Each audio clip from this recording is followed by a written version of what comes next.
তেখেত গংগাধৰ ৰামচিয়াৰী বড়ো সমাজৰ এজন প্ৰতিষ্ঠিত লোক, গণ্যমান্য ব্যক্তি, এজন সাহিত্যিক আৰু বড়ো সমাজৰ এজন জনপ্ৰিয় নেতা। এখেতৰ নাম গংগাধৰ ৰামচিয়াৰী।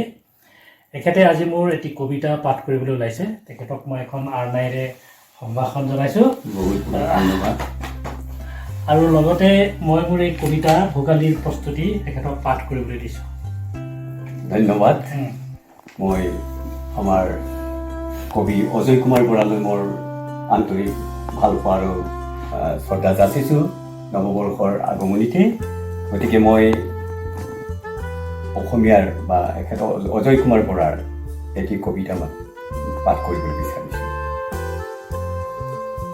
ভোগালীৰ প্ৰস্তুতি। তপাতপে নিয়ৰ সৰা বতৰতে কুঁৱলীৰ আৰে আৰে বছৰি আহে।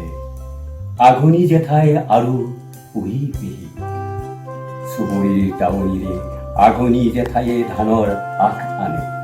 পুহি পিহি নৰা চিঙে চুঙা চাউলৰ সুগন্ধত আমোল নোলাই চুবুৰী।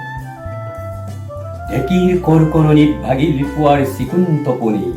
ভাবিলো এতিয়া কিমান ৰাতি। কুকুৰা ডাকতে সুবলিত কিহৰ প্ৰস্তুতি। চিৰা খান্দ নে পিঠাগুৰি। থেতেলীৰ নিহালিৰ ঘুম মেলি দেখোঁ জুহালৰ উমেৰে উমাল আঘোণী জেঠাই আৰু পুহি পেহি। আখৰ ফুটিছে আখৰ নৈ। কৰণীৰ ভাজত চিৰা ধান, লস্কৰা খান্দ তিল আৰু পিঠাগুৰি। মন দাপনত উজলি হাৰলিৰ প্ৰতিচ্ছবি। ফেহু জালিটি খুলিলো পুৱা আমল চিঞৰ। আহৈ আহ, যাৰ যি খৰি পা আছে লৈ আহ।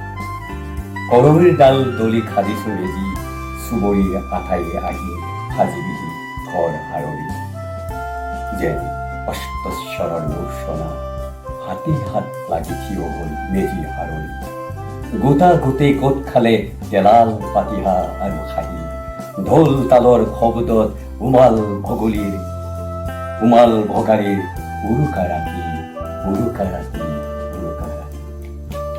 ধন্যবাদ ৰামচিয়াৰী ডাঙৰীয়া, আপোনালৈ আপোনাক ধন্যবাদ জনাইছোঁ।